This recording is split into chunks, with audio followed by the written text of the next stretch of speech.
안녕하세요. 대모다 기막힌 종의 박주호 목사입니다. 오늘도 새로운 하루 주님의 은혜 평강이 여러분들과 함께 하시기를 주님의 이름으로 기도합니다. 홍해를 건너 광야를 지나서 이제 드디어 약속의 땅 가나안 땅에 입성하기 바로 앞에 있는 이스라엘 백성들, 우리는 지금 계속해서 여호수아의 말씀을 함께 살펴보고 있습니다.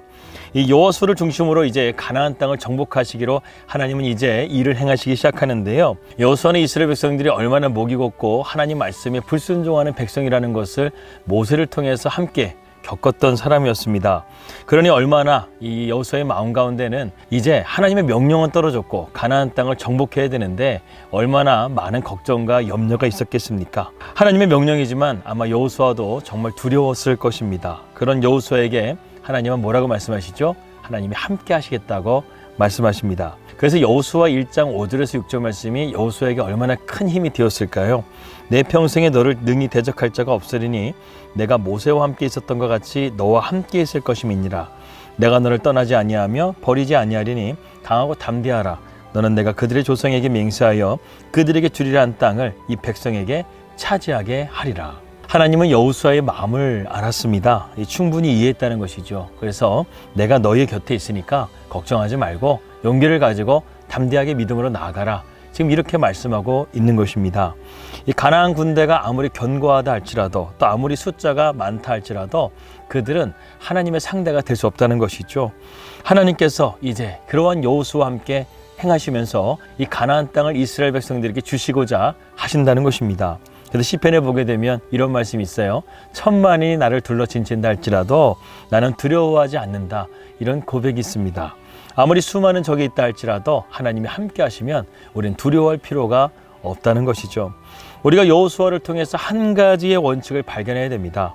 가나안 전쟁은 이스라엘과의 전쟁이 아니라는 거예요. 가나안 전쟁은 가나안 족속과 하나님과의 전쟁이라는 것입니다.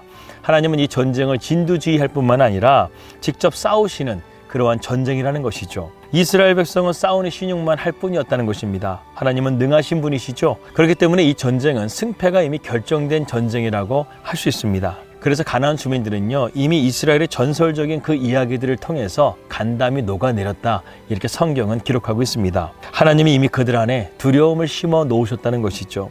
이러한 모든 것을 다 준비해 놓으시고 이제 하나님은 여호수아를 부르신 것입니다.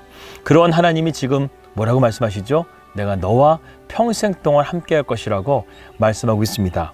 다 차려놓은 밥상에 이제 수저만 올리면 되게끔 하나님께서 준비를 다 하시고 말이죠. 오직 여호수아의 역할은 무엇입니까? 백성들을 온전케 하고 하나님 말씀에 순종하도록 이끌기만 하면 되는 것이었습니다. 그러면 승리를 얻게 된다는 것이죠. 하나님을 믿는 우리의 삶도 이처럼 하나님은 완벽한 준비로 우리의 인생을 설계해 놓으셨음을 믿으시길 바라겠습니다. 가장 중요한 것은요, 하나님과의 관계를 우리가 잘 맺어가는 것입니다. 하나님의 임재를 경험하지 못하는 신앙은 결국 어떻게 되는 것이죠? 세상적인 유혹에 넘어질 수밖에 없습니다. 왜냐하면 우상은 어떤 외형적인 건축물뿐만 아니라 우리 안에서 하나님에 대한 온전한 마음을 빼앗는 모든 것이 다 우리 안에 우상의 범주에 속하기 때문이죠. 그래서 어떤 사람들은 돈으로, 힘으로 하나님의 자리를 쟁취하려고 합니다. 그렇기 때문에 신앙생활 가운데 가장 중요한 것이요, 바로 하나님과의 관계라는 것이죠. 고린도전서 15장 28절 말씀 보게 되면 이 끝절에 이렇게 말씀되어졌습니다. 이는 하나님이 만유의 주로서 만유 안에 계시려 하심이라.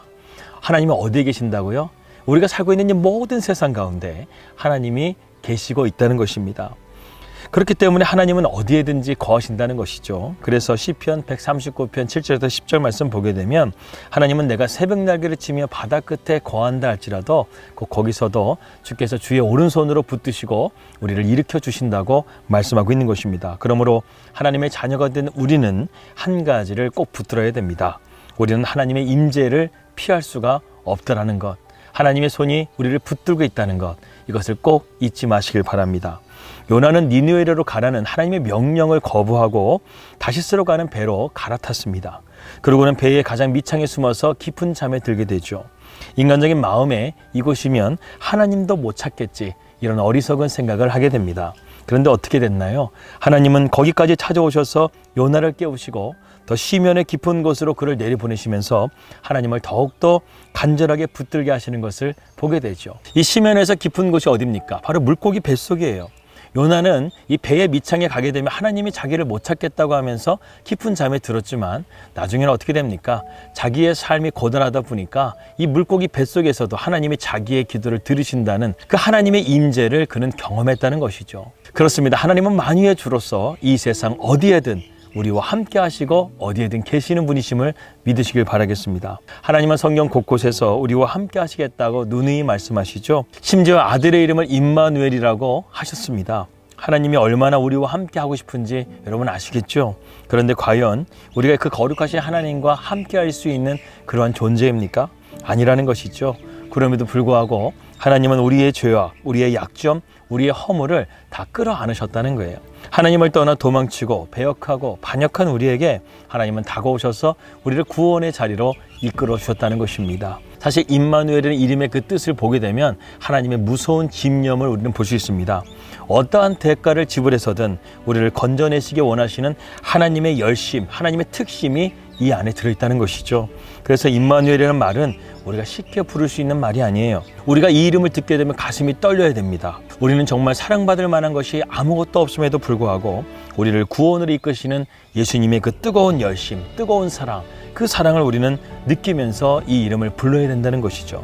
신약성경에 보게 되면 이러한 개념이 더욱더 강력하게 표현되는 말씀이 있습니다. 요한복음 1장 14절입니다. 말씀이 육신에 되어 우리 가운데 거하심에 우리가 그의 영광을 보니 아버지 독생자의 영광이요 은혜와 진리가 충만하더라.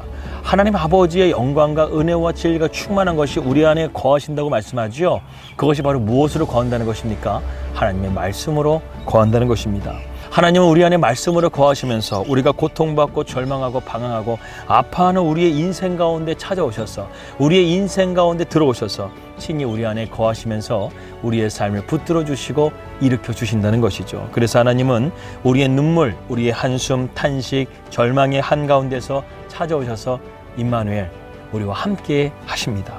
우리와 함께 호흡하시고 우리와 함께 말씀하시면서 우리의 인생의 동반자가 되어주신다는 것이죠. 그러므로 우리 안에 하나님은 추상적인 하나님이 아니에요. 그분은 분석의 대상이 아니에요. 그분은 철학과 관념의 대상이 아닙니다. 그분은 경험이에요. 그분은 실제예요. 그분은 우리의 삶 가운데 언제나 함께 하시고 만유 안에 계신 전능하신 하나님이심을 우리가 믿고 오늘도 우리와 함께 하시는 주님과 함께 믿음으로 승리하는 우리 날마다 기막힌 정오 식구들 되시기를 주님의 이름으로 기도합니다. 기도하겠습니다. 하나님 아버지, 우리의 삶 가운데 언제나 함께 하시는 주님과 함께 우리가 믿음으로 승리하기를 원합니다. 여호수아와 함께 하시겠다고 말씀하셨던 것처럼 우리의 삶이 하나님과의 좋은 관계, 믿음의 관계를 잘 만들어감을 통해서 우리의 삶이 언제나 승리하고 하나님께 영광 돌릴 수 있는 삶이 될 수 있도록 인도하여 주시옵소서. 예수 그리스도의 이름으로 기도하였습니다. 아멘.